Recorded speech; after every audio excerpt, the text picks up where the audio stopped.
Twash. This is Yuckmouth Media presenting Talking Twash with Mike and Nicky.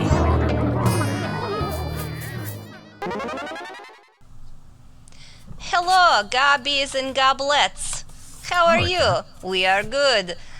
We are coming at you to kind of do a quick run of all of the, just a quick 1, 2, 3, what's good, what's bad, what we liked, what we didn't like, about all of the crazy amounts of nerd content that's been coming out lately. Yeah. And with more to come, as Willow is going to be released in the next few weeks here. Oh, I'm so ready for Willow. Yeah, I know.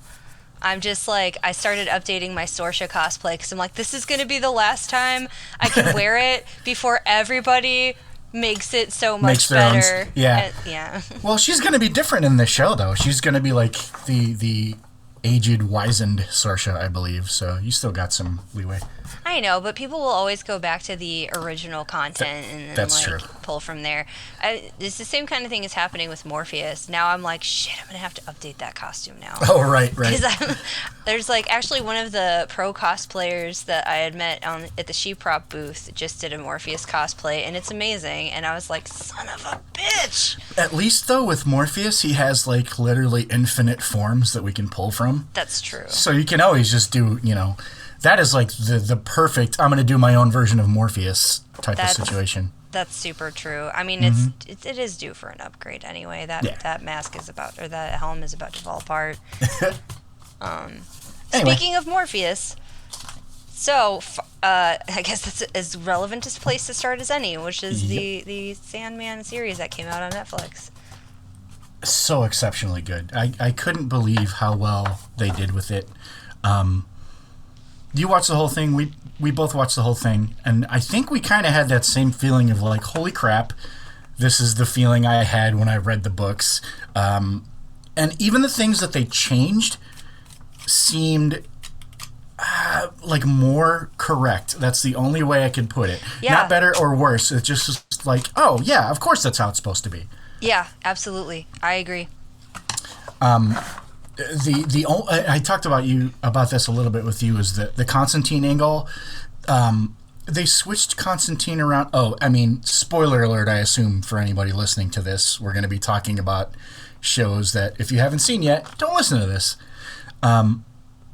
But the Constantine angle, I don't exactly understand why not that they changed Constantine to a woman, but they changed Constantine's character so much from being a dirty, filthy street hobo to a fairly put together, attractive young woman. I don't know.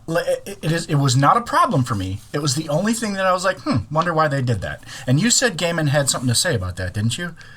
Yeah, so I heard an interview with Gaiman and Mark Maron, because duh. Yeah. And he talked about the fact that Joanna Constantine was in the novels or in the comics. Yeah, she totally is.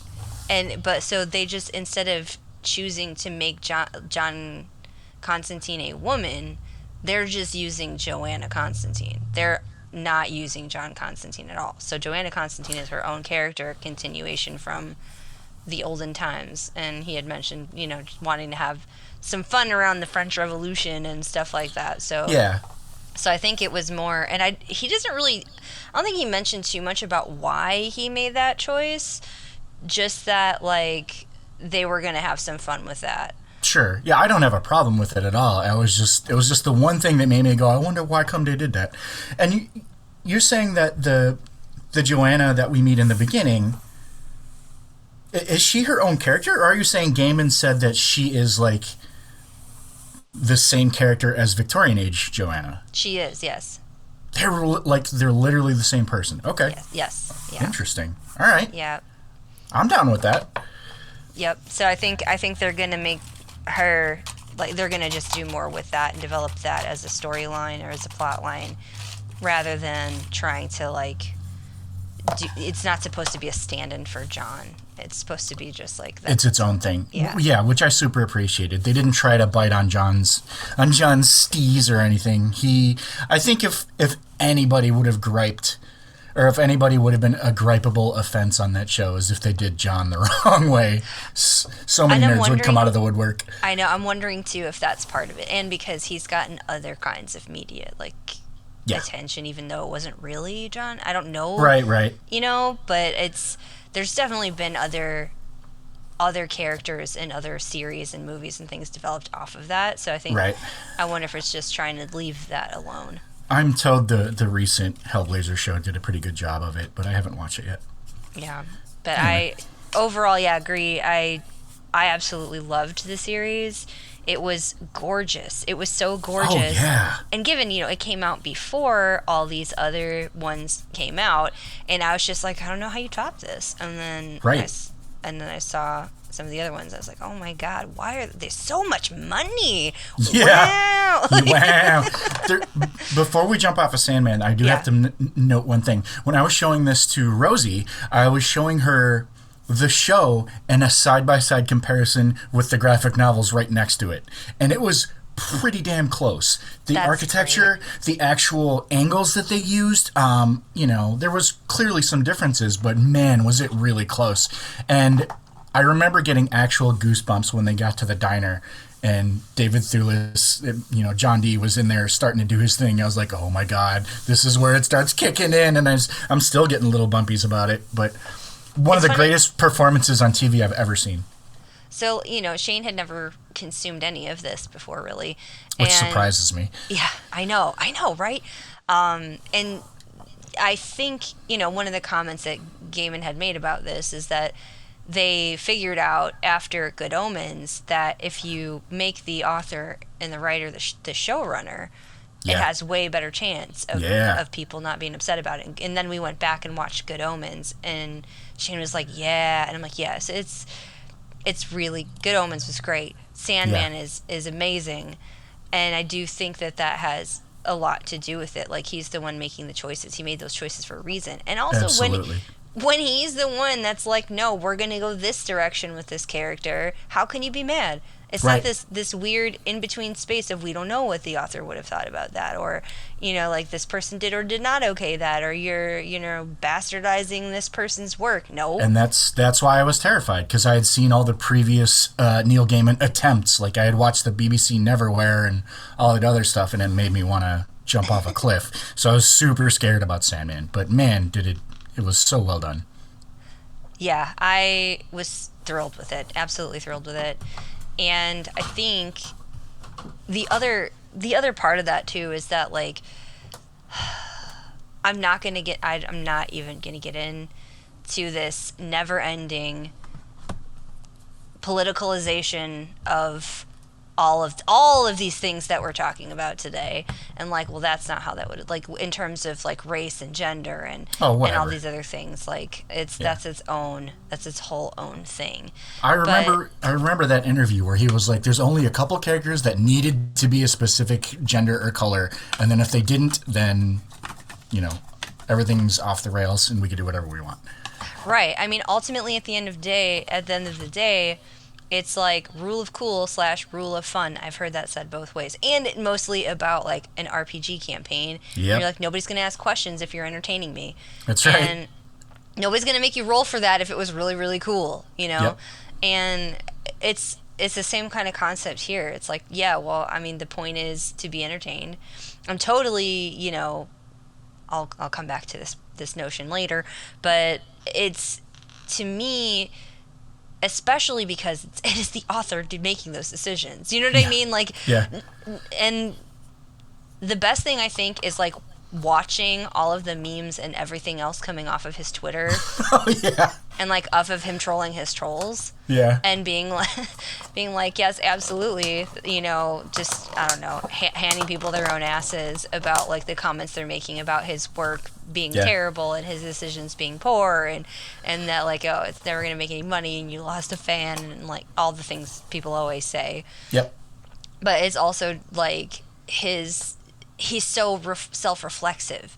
He's like, yeah, there are things that I said and did when I wrote this that now feels a little tone deaf, or it feels like it needed an update. And I think that really gets to me, that gets to like one of the biggest and most important things about being human, which is very much what the Sandman is about. Yeah. And all of these really, like anytime you get into sci-fi and fantasy, that's always really the central question is like what it is to be human. That's right. As long as that's the main equivalent, the main part of it, then you can connect to it. Right. And when I think though, but what Gaiman is doing with that work and showing its development is showing like you don't have to be stuck in an ideology. You don't have to be stuck in a world.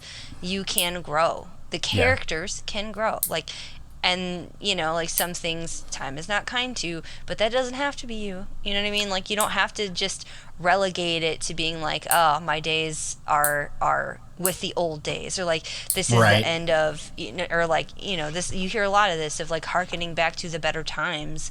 And it's like that's not really, but like can't you find your voice in this time?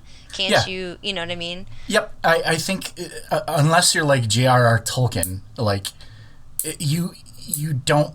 In fact, you shouldn't be a traditionalist about your work. Like Tolkien made worlds, and he wasn't a writer, and he was a linguist, so all the stuff that he wrote was set in stone. But unless you have a world that's as expansive as that and exact as that, tradition is just going to kill your media. At some point, it's not going to be relevant anymore. There are very few things that actually stand the test of time, you know what I mean? And Gaiman's work is extremely human and extremely contemporary, whatever time you look at it. And so he knew that he had to, the updating it was just going to happen no matter what. And I'm just glad that he was the one that was doing it. Yeah. Well, and I mean, even beyond talking about fiction, right? Like it's true to like being human in general. Like I'm not here to, like, because I said that, like I can reflect and say like, nope, that was wrong. That was kind of shitty, and I shouldn't have said that. Like, let me do better. Yeah. And I think that really to me is why I've always loved Neil Gaiman. Yeah. Is his ability to make you kind of self-evaluate and be like, no, we can do better than that. Yep. We can definitely do better than that. We haven't been doing good about that, but we can do better. We can do it better. All of his characters are heavily flawed, and I think that's what makes them important. And since we keep leaking into Tolkien anyway, let's do it. That I feel like that's also true of Tolkien. Is like he definitely does have characters that are wrestling with, their fates, their shortcomings, their legacies, their legend, their, I guess, like what feels inevitable for their own, like you have like Aragorn, and he's struggling with like, oh, I'm supposed to be this king and I'm supposed to be this thing.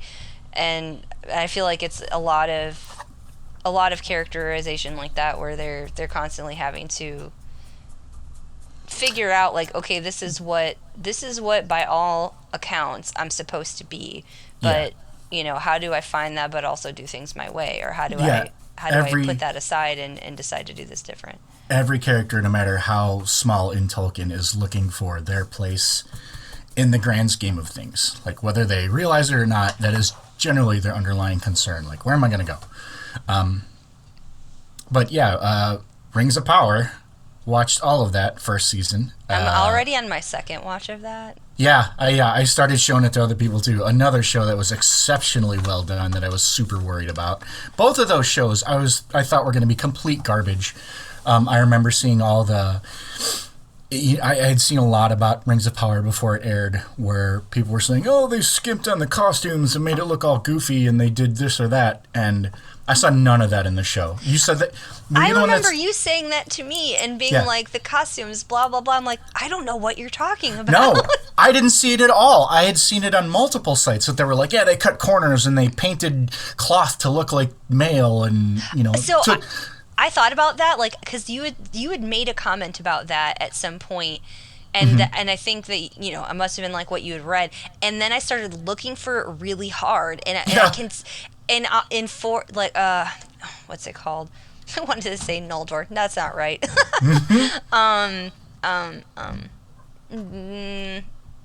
Seafaring town. Oh, the island. Oh my God! Now you're gonna make me brain blanked on it because I have Blind Guardian stuck in my head now, and I can't get it out. my Conan brain just went to Numidia, but it's not that. Oh Numenor. Thank you. Yeah. So the Numenorian armor, which is like the scale, like the fish scale. Yes.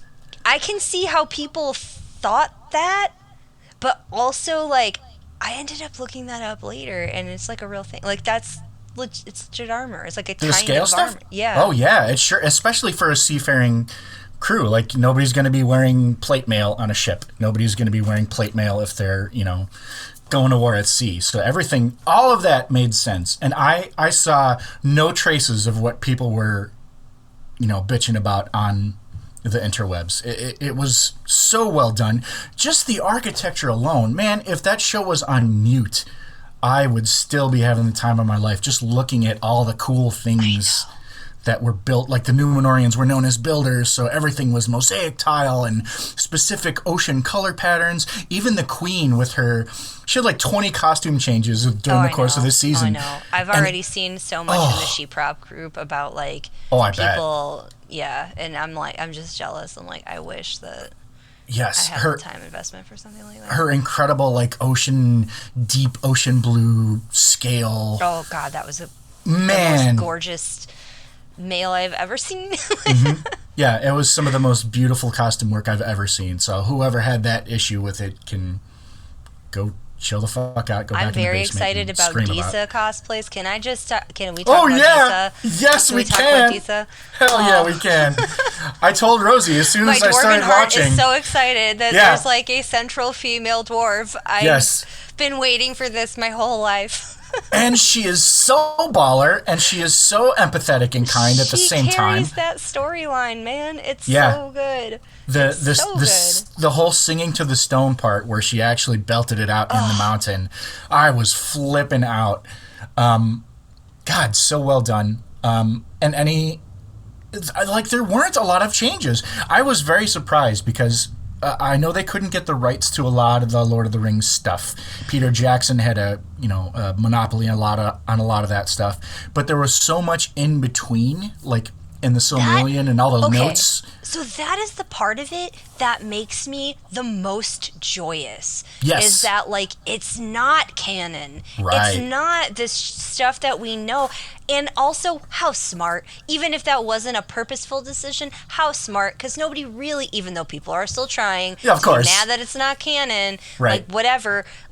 Okay, but it's so much better. Here's the thing, though. Because it's not, and because it's based in that stuff was written as a Tolkien trying to get his stuff in order. You're the only person, Mike, that I know that doesn't have to I'm going to create a whole world for all these stories. I need to write it all down. Have you ever written all of your legend and lore down for your world, for your role-playing stuff? I would rather roll into traffic. There's way too much. Yeah. I riff constantly. Right. But this is and I very much have that same process of if I'm going to invent this thing or write this story, I need a timeline, I need maps, I need, I need a freaking storyboard, I need flowcharts, I need all that stuff. And that is essentially what the Silmarillion was, Yeah. And it was just Venn diagrams and charts. And I've heard, really, I've been listening to other podcasts on that. I very rarely get into podcasts about a thing, something like that, where it's about a specific series, and I have for that one. Just because there's so much, there's so much to talk about.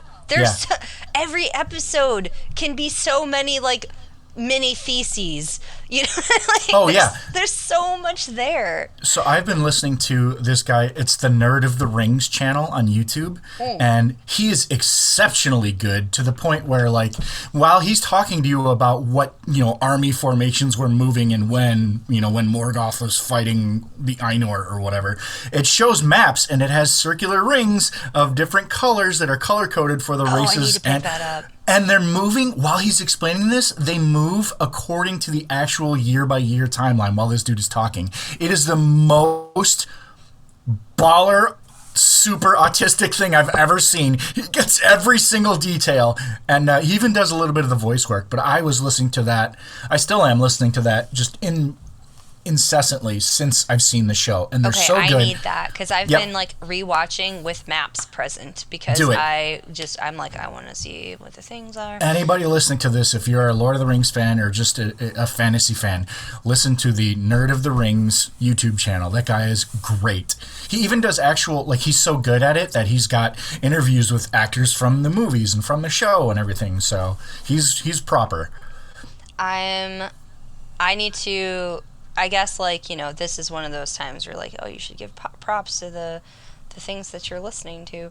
Yeah. I've been listening to the Ring of Power Hour, and Oh, you told me about this. Yeah, it's Front Row Networks. It's a NPR Illinois production. So the guy that does that also does like Front Row production stuff where he like right now he's doing his name is Jay. Right now he's doing, because of Halloween, like rewatches of lots of horror stuff and that kind of thing. And I think him and JRR are the two hosts, and they are, first of all, I immediately recognize them as being from Illinois, even though they're not Chicagoans. But I was like, oh my god, that's my home. It's my home. Yeah. But they also are just so delightfully even keeled about everything and just like pleasantly excited. Even for episodes that they like don't like, they're very gracious and being like, look, I'm being entertained, and I'm just so happy that they're doing such a good job. And even if sometimes the writing is like kind of clunky, like we're still super thrilled with what this is. And I'm they're like, we're fans, but we want to like it. We're not fans who want to hate it. We're fans that want to like it. Yes, and that's the other thing. I was ready to hate it, but like it super turned me around really quick. Also, I think like I really jive with that because that's how I always am. If it's a thing that's in a thing that I'm already a fan of, like in the world of the Sandman or all these things, I really want to like it. Like you really have to screw it up for me to not give you some like grace. Yeah, I agree. Yep. And I think the thing is too, and I guess this is just relevant in terms of talking about being a fan of something, right? I think I've been thinking about this a lot, and I think that there is sort of this this jump where I guess mental jump where you're like, okay, I'm gonna sound so much smarter or whatever by being so much more hypercritical. No. Oh, yeah. Yeah. No, yeah, 100%. That's why I couldn't do, any film class I ever did or like art critique class made me want to jump out of a window. Yeah. Yeah. Because you're just looking for reasons to hate a thing, and I hate that. I had a professor when I was at University of California, Riverside. His name was T.S., and he was amazing. And he said in class one time, this is a graduate seminar, right? So this is for my PhD. And he said, it's sophomoric to deconstruct, and I'm paraphrasing here. He says it's sophomoric to deconstruct. Any first-year graduate student or like really advanced bachelor's student, anybody, like a lot, and just generally relevant, like intelligent people can do that. Deconstructing is the easy part. Yeah. It's figuring out how to make it better. That's the hard part. Yeah. And I was Did you ever watch The Critic, that cartoon from the 90s? Oh my god, no. But wow. You never saw that? Oh my god. I mean, I did. I probably have, but at the time it was like, I was younger. I was not ready for that. Yeah. Oh, I caught reruns for sure. But that was just the gist of the whole show is like, he's a critic. His job is essentially worthless and everyone hates him because all he does is break things down. And it always came back to like bite him in the ass. And that's always what I think of when I think about people heavily deconstructing stuff. I'm like, okay, well, what would you do instead? And they usually don't have a better answer. Right. Well, I think the first step is like not accepting things as the way they are, right? It's like I don't want to just go along with this because, being able to be somewhat critical is important, but but also you can't stop there, and I think that's the thing is most people think like, oh, it demonstrates that I am somehow intellectual or something or smarter than people Yep. to show that I can deconstruct and pick it apart. And it's like, man, if that's all you're focusing on, you're kind of missing the point. Yeah, exactly. 100% I agree. Yeah, what's the point of intaking any media if that's all you're going to do with it? Right. Yeah. Right. But so that one in particular really made me, because obviously because there's so much, Tolkien is legend. It's at this point it's what so much of fantasy is based on. Yeah. And so that especially has the most, I guess, also the most variety of fans and critics and like different how people interact with it, because there's so much around it, so much more around that than I know so many people from completely different worldviews and walks of life that all love Lord of the Rings, and it's kind of bizarre at some points because it's always I always meet somebody that I'm like, you really? And it's not a fantasy thing. It's not there's not a particular thing that draws people to it. There's just so much to pull from that everybody finds something.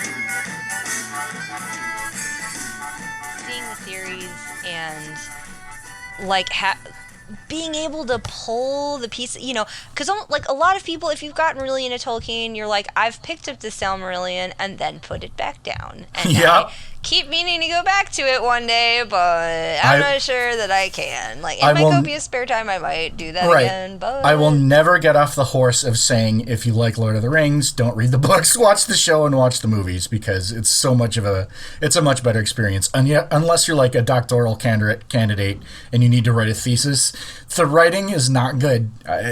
Sorry. But even though the ideas in the world are incredible, like, to read them, it's just like dudes walking in the grass and they're missing bread. I don't care. So the shows have that visual, the shows and the movies have those visual representation that is so important to this series. And another quick note is that you were saying how these, the things in Rings of Power aren't canon, but the only thing that makes them not canon is, like, Tolkien didn't write them himself. Right. Okay, that's fair. They are clicking things together that are canon. So all the pieces in between, in the Silmarillion and all the stories in between, those are all connecting. There may be a different name right now. We may not know who the stranger is exactly, but there's some, eventually. And that's the part of it that I really love, is you kind of have these landmarks that have to happen, but you don't know how they got there. Yes. And that is so cool. And honestly, they're probably doing there's been a couple of things that I'm like, come on. But, like, that's like nitpicking. Yeah. For the most part, like, they're doing a much better job of being entertaining with that story along the way than Tolkien would. I guarantee it. I would never read those books again. And I will say, and I have in a past podcast about another thing we're going to talk about in a second, said that, like, there's just not enough chicks in here. Like, I just couldn't, I read The Hobbit and I was like, not a single female. What the fuck? And, like, reading that as a teenager, I want heroines. I want somebody that picks up the sword. I wanted Éowyn. That's not the book I chose to read in high school. Or not the one that was assigned to me. But and even then, that was like one. Yep. So I was like, where's me in here? Absolutely. If you had a Disa, I'd have been like, fuck yeah. She was such an awesome connective tissue to all these stories. I was so glad that they pulled her in. Rothfuss, Patrick Rothfuss, who does In the Name of the Wind, he always does, he's got that World Builders charity where they actually do world building RPG stuff for charity. And at one of his events, he was like, all right, think about, how many people were in The Hobbit. How many women were in The Hobbit? None. And it's always like a prime focus of his talks about world building. And he's like, Yeah, maybe a product of his time, that maybe that's why he didn't have as many of them in there, because he just wasn't thinking about it, because he was at war and there were no women at war or whatever. But it doesn't matter, because, again, a good storyteller will adapt, and Tolkien's not necessarily a good storyteller. He's a great world builder, but not necessarily a good storyteller. He's a linguist. Exactly. He's a linguist. But, and before I segue that into something else, I will say one of the other cool things that I was thinking about, there are certain scenes, like when they're about to sail into the west, right? When they're, the elves are on the ship and they're about, and she jumps off and all that. There are like moments like that, and some of the other things, like all the nature scenes, that very much feel a little anime to me. Oh, absolutely. And it's really funny and cool to see some of that come full circle. You know what I mean? To think about, or like it feels almost Final Fantasy. Like that's a scene that I would have seen in Final Fantasy 14. Totally Final Fantasy. Yes, and like it was just kind of like, man, it's cool because where did that come from? You know what I mean? Like, so it's just and also not throwing away that all the elves are generally very angular, long-faced, anime-looking people anyway. Yeah. So, like, Galadriel has the very striking kind of anime-ish face as it is. Elrond basically looks like a crescent moon in profile, so it all works. It's very, like I said, full circle, but I think that, like, just thinking about how that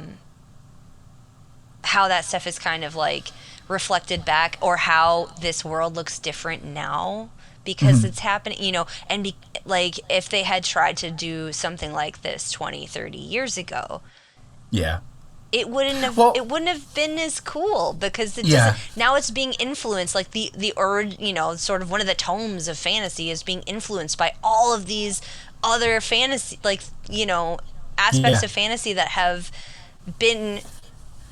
like piggybacked off of that, taken off, and it's so cool. It's really cool.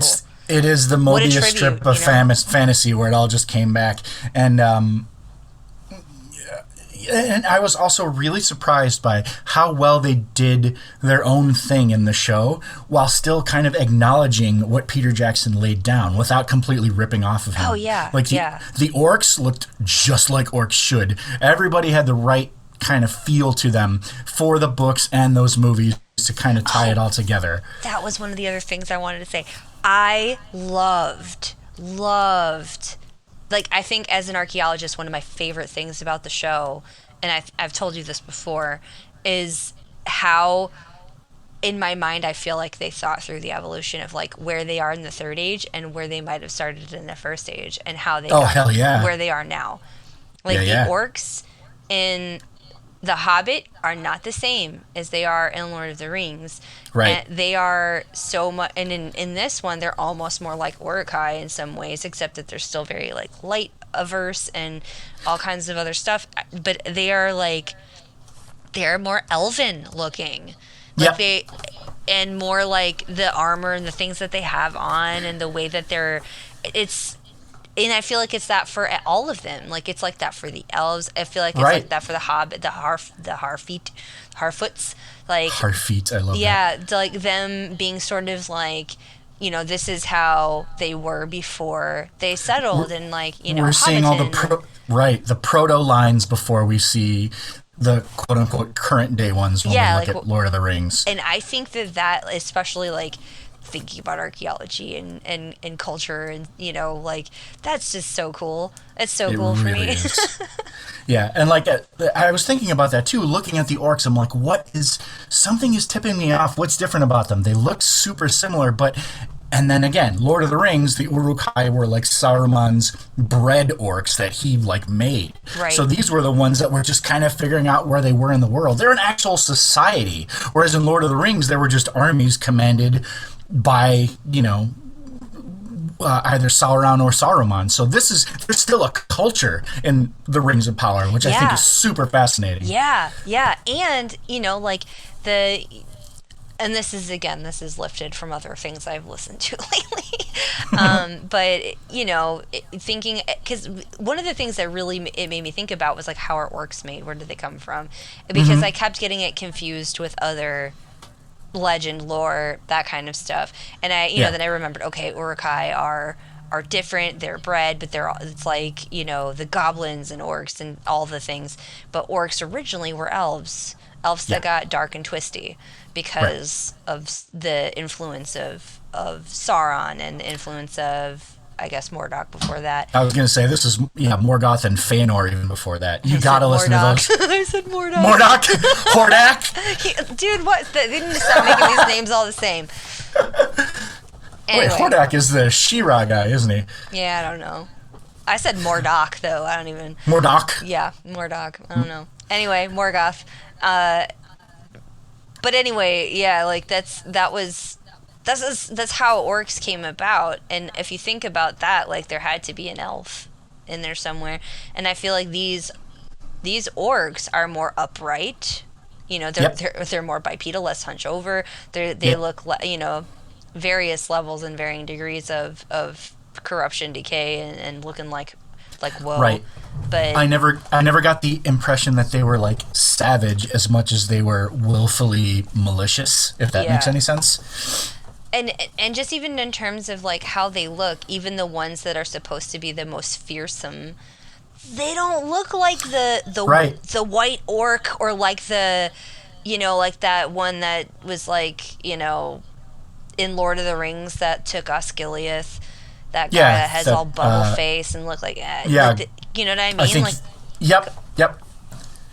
Gothmog, I think, is the name of that one. Who was like, oh, bless your heart that you know any of these names. Well, yeah, again, I've been listening a lot to that podcast, and they named him after the Balrog of Moria. Yeah. So that was a double, like, ooh, spooky. Who named the Balrog though? Like, what and why? Who gave them? They were. Man, there's a whole podcast about it. They were Maiar first before they came down. Oh, that's right. And they got twisted by Morgoth to become the Balrogs. They never ever say that the Balrogs are supposed to look like horned, flaming, giant monster beasts. So that was just an interpretation that, I think it was Lee. I forgot the name of the artist right now, but he was one of the guys that did some of the original Lord of the Rings art for illustrations. It was his interpretation that everybody latched onto. And I've seen some versions of Balrogs that just go by like the fact that they used to be essentially angels, and they're these really slim, really beautiful, terrible, like fire tentacle looking things. I'll have to show you. But it was a really cool interpretation that technically could be canon. Oh man, I did not know that. There's all sorts of cool stuff. We got a lot to talk about. Anyway, next thing, so we don't get stuck on this one. I know. I was looking at the time. I'm like, remember when I said this was going to be a short episode? I'll never stop about No, Rings of Power Sorry. totally made that impossible, and we were supposed to do them about Sandman, but now it's going to be. I guess it's fine because it's going to be like 2 years before the next one comes out. So yeah, probably. Anyway. So one of the themes that we had kind of brought up, and this is one of the things that Caitlin and I had talked about with the Star Wars universe, is the lack of women. And she's pointed out, and if anybody listening has not listened to that episode, please go back and listen to that as a precursor to the Andor. Andor? Is that how you say it? Cassian Andor. Andor. Thanks. I'm not good with Star Wars. You're not the Star Wars engineer, and that's okay. You didn't grow up with it, so it's hard to jump into it. I completely understand. Well, I mean, I kind of did, but it was like, as explained in previous episode, please go see that episode. It just didn't hit me, like it wasn't presented to me the same way. And so I just kind of was like, I waved my hand at it the same way I did with The Hobbit. Because I was like, whatever. Yeah. And it wasn't until the movies that I was like, okay, I can maybe do that. For Lord of the Rings. And then went back and read them, yeah. Yeah. And just as a quick precursor before we talk about this, I feel about Star Wars the same way as I do about Lord of the Rings, where terrible writing, awesome world. I never cared about the writing in the movies. I did not give a single flying frick. All I cared about was seeing all the cool aliens and stuff. But now that's come full circle with Andor, and we'll talk about that in a second. Yeah. So it was again, it's not my fandom, but Caitlin does a really good job kind of investigating, and her podcast in general, Skytalkers podcast. All the links will be in the bio of all the things and podcasts we're talking about and all the things we're referring to. It's going to be a big pile today. Yeah, our friends at Skytalkers podcast are very good at trying to reframe the Star Wars universe and talk about how women have always been part of it and central to it. And that's super cool. So definitely go check that out and check out our episode. But yeah, tell me about this, because I haven't watched it yet, but I guess I should. You haven't watched any of it yet. All right. Did you see Rogue One? Yes. Okay, so that is my favorite Star Wars movie, and this is based on the character from. Too. Yeah, it's Cassian Andor, who's like the spy in that movie, and this is like his kind of origin story, and. I mean, fuck a Star Wars. This is full on spy fiction, political intrigue, military stories. It's all really well done. I never felt like there were there's always some clunky moments because there's going to be some thrown in Star Wars crap, but in general, they don't highlight anything that's like alien or space travel, or there's nothing that makes this sci-fi. If you took all the sci-fi out. Oh, goodness. Sorry. That's okay. So if you took all of the sci-fi out of Andor, it would still be an exceptional story. So Cassian Andor's thing, like there's no spoilers. That's the first thing they show you, is that like he's from a culture that no longer exists, and he was adopted and raised by somebody else, and this is him trying to figure out his place in the world during the timeline in Star Wars where the Empire just gets hold. Like, they're now officially in charge of damn near all the galaxy. And so it's him being like a gutter rat trying to figure out, how to survive. And it's so much about the choices he has to make just to be able to be a person in society and not be completely screwed over. Because the Empire is very, Nazi regime allegory, very much like they're stormtroopers, for Christ's sake. So it's just a story of him trying to figure out where his place is, and he gets caught up with the rebellion, which is what Rogue One is about. And then this is fleshing out from there. There are so many cool little spoiler bits, so I don't. Sorry, go ahead. It's okay. There's so many little cooler spoiler bits in Andor, so I don't want to really reveal too much about it because it's worth watching and listening to. But a big part of it is that there is a huge undercurrent of political intrigue in all the Star Wars stuff, especially with the prequels on up. And Mon Mothma, who is one of the major Star Wars characters, that she doesn't get a lot of screen time. She doesn't get a lot of actual story time unless you read, graphic novels or actual novels. But she is who becomes the leader of the rebellion, like all of the rebellion. And it's starting to show her sort of forming the rebellion from the ground up. And that is one of the coolest things in all of Star Wars, history. In all of the stories, she is one of the most important figures, and they're finally getting to tell her story.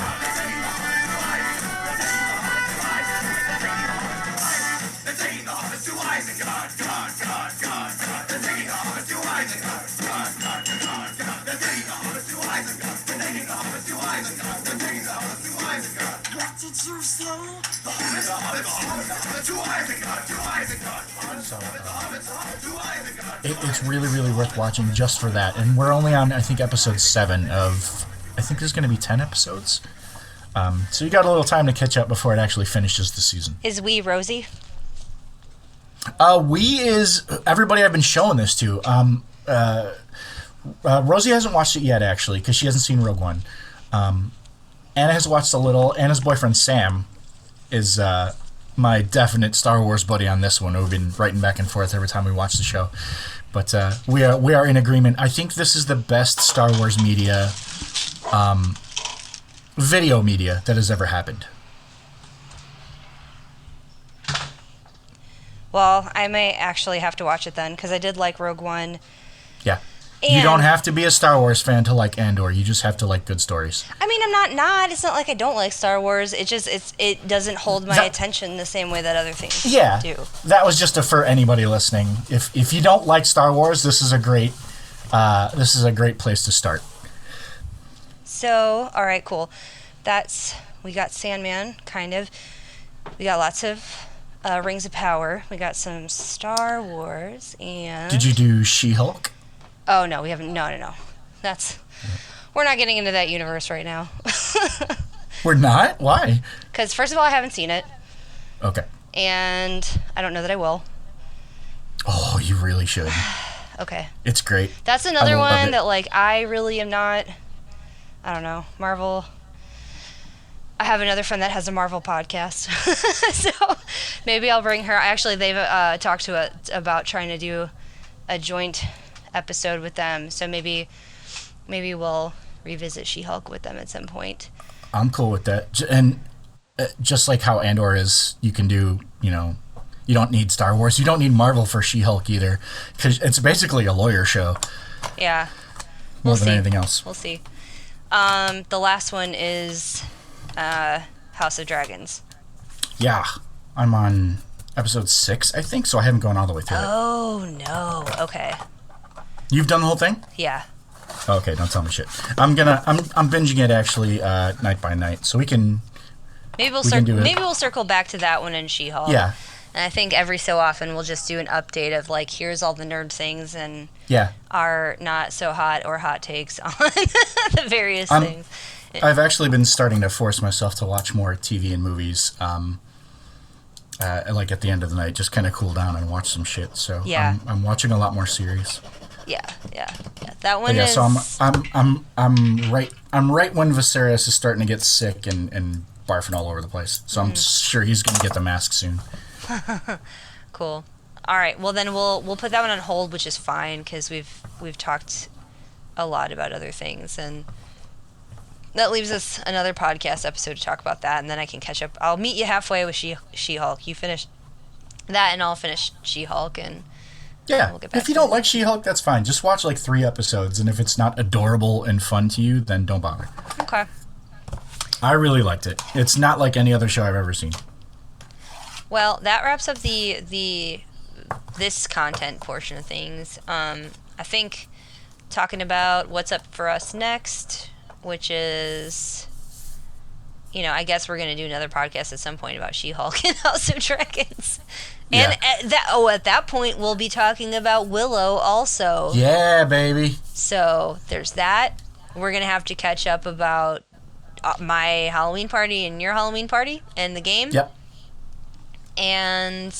yeah, I'll try and get as much footage of that as I can. Yeah, please do. Just appoint somebody. That is a great thing to give awkward people to something to do.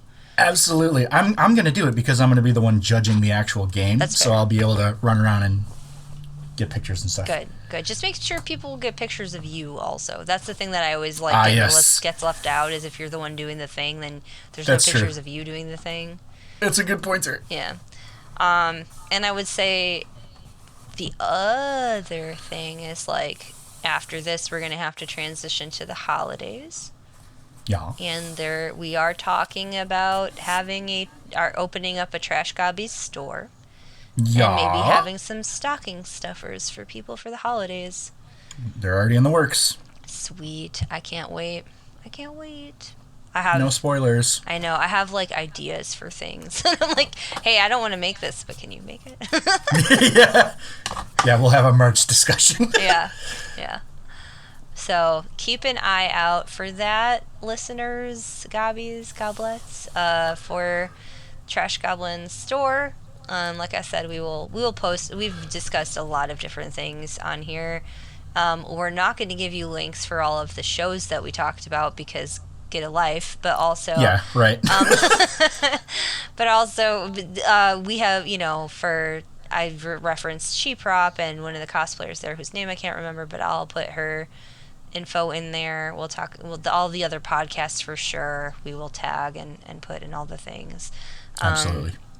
And yeah, if people have questions and or you're watching some other nerd stuff that you're like, what are your thoughts on that? Please contact us. Please email us. Please like us. Not because you like us, but just like, so we can get our stuff out there. I want them to like me. Even, or like, if you're listening to this on Spotify or something and you can do a rating, something like that, even if you give us 1 or 2, just anything is good, really.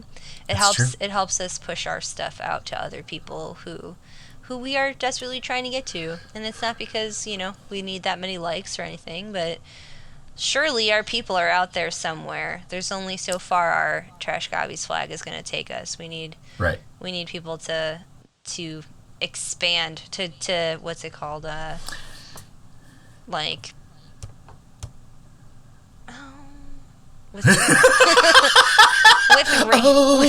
With like radios where you the signal, you boost the signal, do the thing. Hey, we got there. I say we. I'm so tired, Mike. Anyway, yeah, so all those things, show notes, etc. Look out for the Trash Goblins store. Our website is trashgoblinsinc.com. Anything else? That's it. I love you all, my little dumpster bees. Thank you for listening. Oh, and also we're going to try to do like a gaming version of this every so often as well. Maybe like quarterly. We'll just do a wrap of... Yeah, there's plenty of that content. Yeah. And I'm getting a gaming laptop, I think, this week, so... Oh, yeah, that's right. Yeah. Yeah, that was my birthday present. I'll have plenty of stuff to share with you then. Yep. All right. Okay, bye. Okay, everybody. Bye.